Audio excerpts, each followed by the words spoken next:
غرباء غرباء غرباء غرباء۔ السلام علیکم ورحمۃ اللہ وبرکاتہ۔ ہماری زندگی کا جو اصل مقصد ہے وہ یہ ہے کہ ہم اللہ اور اس کے رسول کی اطاعت کریں، اور اللہ اور اس کے رسول کی اطاعت کر کے اللہ رب العالمین کی رضا اور اس کی خوشی حاصل کریں اور جنت میں داخلہ ہو جائیں۔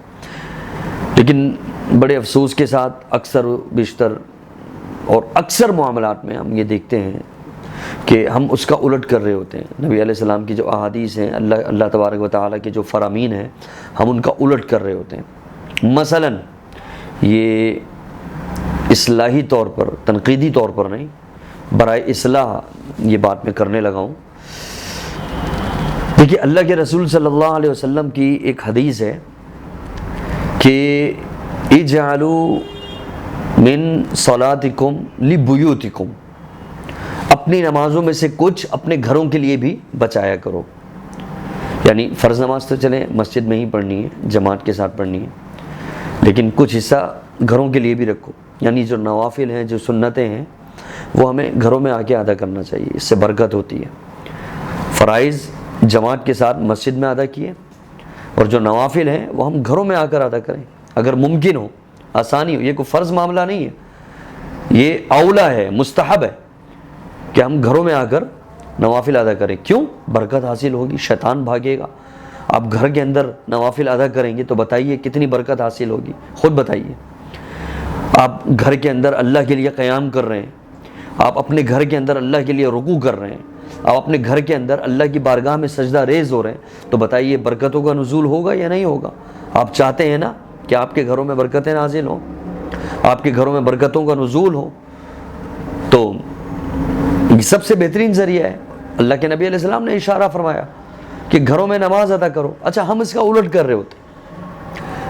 الٹ کیسے کر رہے ہوتے ہیں؟ دیکھیے، اسی حدیث کا اگلا جملہ ہے کہ اپنے یہ جو فرمایا کہ اجعلوا من صلاتکم لبیوتکم، اپنے گھروں کے لیے بھی نماز بچا کر لے کر جاؤ، نوافل گھروں میں پڑھو۔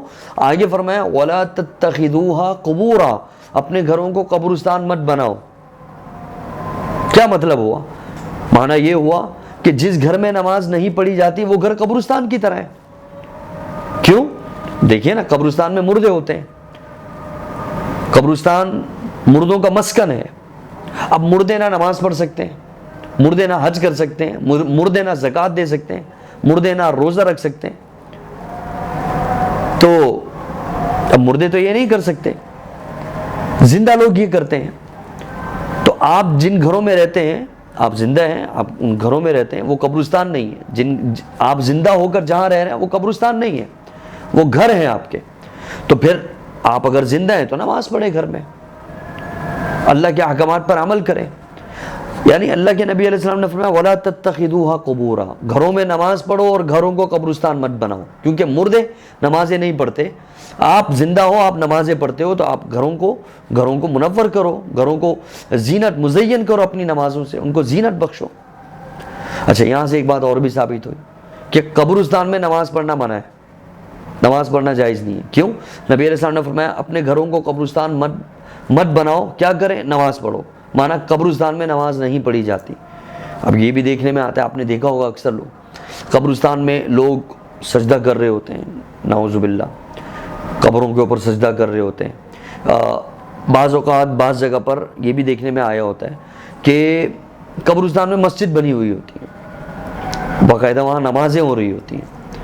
تو ان چیزوں کا بہت زیادہ خیال رکھنا چاہیے، خصوصی طور پر مسجد کی تعمیر کرتے وقت، کہ کہیں قبرستان سے متصل تو نہیں ہے، کہیں ایسا تو نہیں ہے کہ قبریں جو ہیں وہ کچھ نہ کچھ مسجد میں بھی آ رہی ہیں اور کچھ مسجد سے باہر ہیں، اور پھر وہاں نماز کی ادائیگی ہوگی، نمازیں پڑھی جائیں گی، سجدے ہوں گے، کیونکہ کہیں یہ شرک کا پہلو نہ نکالا ہے۔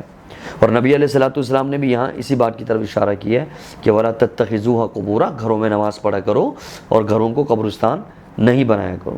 اچھا، اسی سے ایک اور ملتی جلتی حدیث ہے۔ رسول اللہ صلی اللہ علیہ وسلم کا فرمان ہے کہ وَلَا تَجْعَلُوا بُيُوتَكُمْ قُبُورًا، اپنے گھروں کو قبرستان مت بناؤ۔ کیا کریں؟ آگے فرمایا فإن البيت الذي فإن الشيطان يفر من البيت الذي تقرأ فيه سورة البقرہ، شیطان اس گھر سے بھاگ جاتا ہے جس گھر میں سورہ بقرہ پڑھی جاتی ہے۔ اب حدیث کے ان دونوں جملوں کو ملائیے۔ پہلے جملے میں ہے نبی علیہ السلام نے فرمایا کہ اپنے گھروں کو قبرستان مت بناؤ، اور دوسرا جملہ ہے کیونکہ شیطان اس گھر سے بھاگ جاتا ہے جس گھر میں سورہ بقرہ پڑھی جاتی ہے۔ کیا ثابت ہوا؟ ثابت یہ ہوا کہ قبرستان میں قرآن پڑھنا جائز نہیں ہے۔ ہم قبروں پر کھڑے ہو کے قرآن پڑھ رہے ہوتے ہیں۔ سورہ بقرہ کو ہی لے لیجئے، نبی علیہ السلام نے فرمایا گھروں میں سورہ بقرہ پڑھو، شیطان بھاگ جاتا ہے۔ جس گھر میں سورہ بقرہ پڑھی جاتی ہے اس گھر میں جادو کے اثرات نہیں ہوتے۔ کیوں؟ شیطان کا اور جادو کا بہت گہرا تعلق ہے۔ آپ سورہ بقرہ گھر میں پڑھیں گے تو شیطان ہی بھاگ جائے گا، تو پھر گھروں سے ساری نحوست ختم ہو جائے گی۔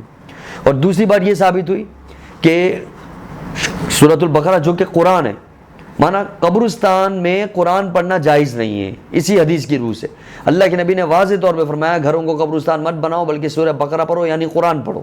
مطلب قبرستان میں قرآن پڑھنا جائز نہیں ہے۔ اللہ کے نبی صلی اللہ علیہ وسلم نے منع فرمایا۔ اچھا، آج ہم اس کا الٹ کرتے ہوئے نظر آتے ہیں۔